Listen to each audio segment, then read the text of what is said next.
할렐루야. 오늘도 함께 하신 주님을 찬양합니다. 오늘 같이 나눌 하나님의 말씀 사도행전 18장 24절로 19장 7절까지의 말씀을 통하여 온전한 복음이란 제목으로 같이 나누기를 원합니다.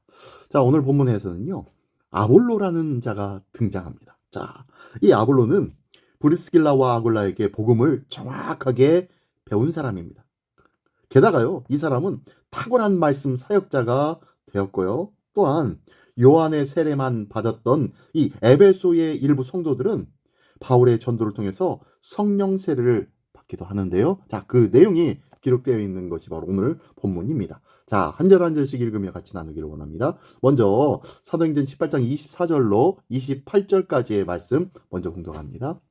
알렉산드리아에서 난 아볼로라 하는 유대인이 에베소에 이르니 이 사람은 언변이 좋고 성경에 능통한 자라. 그가 일찍이 주의 도를 배워 열심으로 예수에 관한 것을 자세히 말하며 가르치나 요한의 세례만 알 따름이라.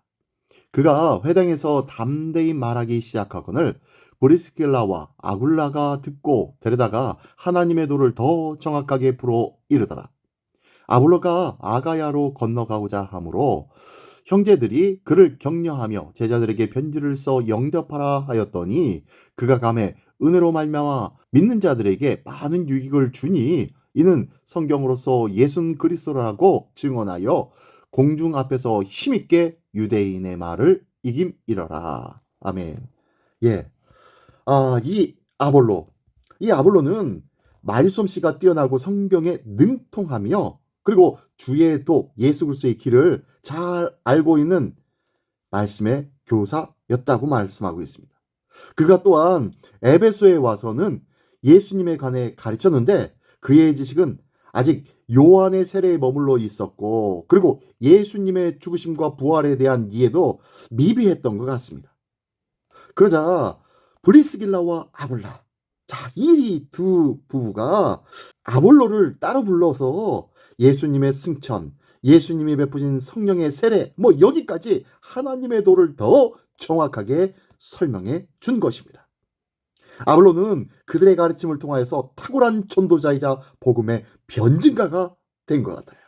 만약 브리스길라와 아굴라가 공개적으로 아볼로의 부족함을 지적하고 비난하거나 아볼로가 자만심으로 두 사람의 가르침을 거절했다면 이런 아름다운 결말은 없었을 것입니다.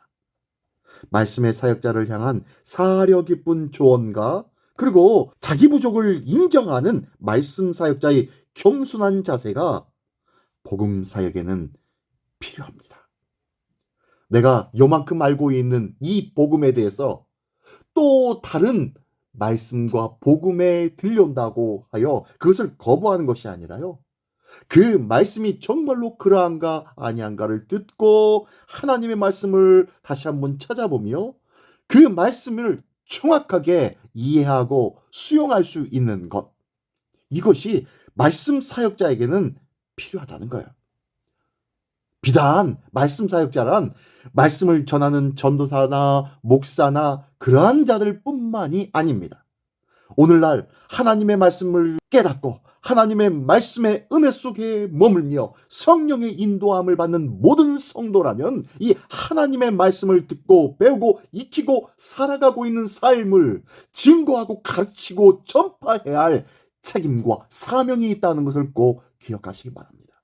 오늘 이 아볼로가 브리스길라와 아굴라의 가르침에 올바로 배움으로 말미암아 하나님의 말씀에 더 큰 사역자로 설 수 있었던 것처럼 오늘도 하나님의 말씀에 대하여 우리가 활짝 열려진 마음으로 하나님의 말씀을 늘 묵상하고 많은 하나님의 말씀에 대하여서 이해하고자 하는 그러한 믿음의 열정이, 말씀에 대한 사모함이 우리 모두에게 있기를 예수님의 이름으로 축원합니다. 예, 계속해서요. 이제는 19장입니다. 19장 1절로 7절까지의 말씀입니다.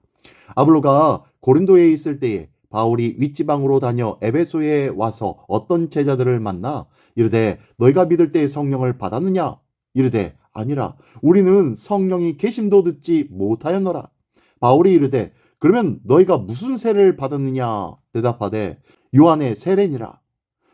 바울이 이르되 요한이 회개의 세를 베풀며 백성에게 말하되 내 뒤에 오시는 이를 믿으라 하였으니 이는 곧 예수라 하거늘 그들이 듣고 주 예수의 이름으로 세를 받으니 바울이 그들에게 안수함에 성령이 그들에게 임하심으로 방언도 하고 예언도 하니 모두 12사람쯤 되니라. 아멘. 에베소에 간 바울은 그곳에서 만난 제자들에게 성령을 받았는지 묻습니다. 그들은 성령의 오심을 알지도 못하고 요한의 세례만 알고 있었다고 고백합니다. 이에 사도 바울은 그들에게 요한이 말한 이가 예수임을 가르치고 또한 예수님의 이름으로 그들에게 세례를 베푼 후에 안수를 해줍니다.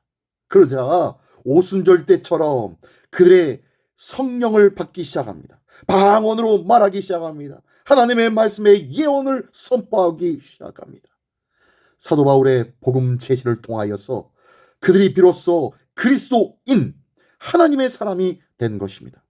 공동체 안에도 여전히 복음을 알지 못한 사람들이 있다는 것 아십니까? 교회는 다니지만 진정한 복음은 알지 못하고 그저 교회만 다니는 것, 그저 형식적으로 아멘 아멘 하며 다녔던 사람이 있을 수 있다는 거예요. 그들에게 우리는 어떻게 행하고 있습니까? 말씀 사역자는 공동체 구성원의 지식과 믿음을 정확하게 진단하고 부족하다면 복음을 제대로 제시해 주어야 하는 줄 믿습니다. 오늘도 이에 대하여서 서로가 끊임없이 교제해야 돼요. 이 교제를 통하여서 말씀에 대한 필요함이 어떠한 부분인지, 예수 그리스도의 복음에 어느 부분이 부족한지, 그리고 어느 부분으로 지원하고 깨닫게 해줘야 되는지, 이 부분을 서로가 기도하며 돌아보며 사랑으로 보듬어줘야 할 줄 믿습니다. 오늘도 서로가 주의 말씀과 주의 은혜로 하나 되어지는 우리 교회가 되기를 원합니다. 그러함으로 인해서 서로의 필요가, 서로의 영적인 필요가, 또한 복음에 대한 지식의 필요가 무엇인지 서로가 알고 서로가 더욱더 아름답게 채워주는 은혜의 관계가 풍성한 우리 모두가 되시기를 예수님의 이름으로 축원합니다. 기도하겠습니다. 전능하신 주님 감사합니다. 복음을 더 정확하게 배우고 다른 사람에게도 온전한 복음을 전할 수 있는 믿음과 지혜와 지식으로 오늘도 채워 주시옵소서. 오늘도 이 모든 것 위에 성령님께서 함께하여 주시어 깨닫게 해주시고 행하게 하시는 주님의 역사를 믿사오니 오늘도 거룩하신 성령님 크게 인도하여 주시옵소서. 모든 것 주님께 의탁드리오며 예수 그리스도의 이름으로 기도드리옵나이다. 아멘.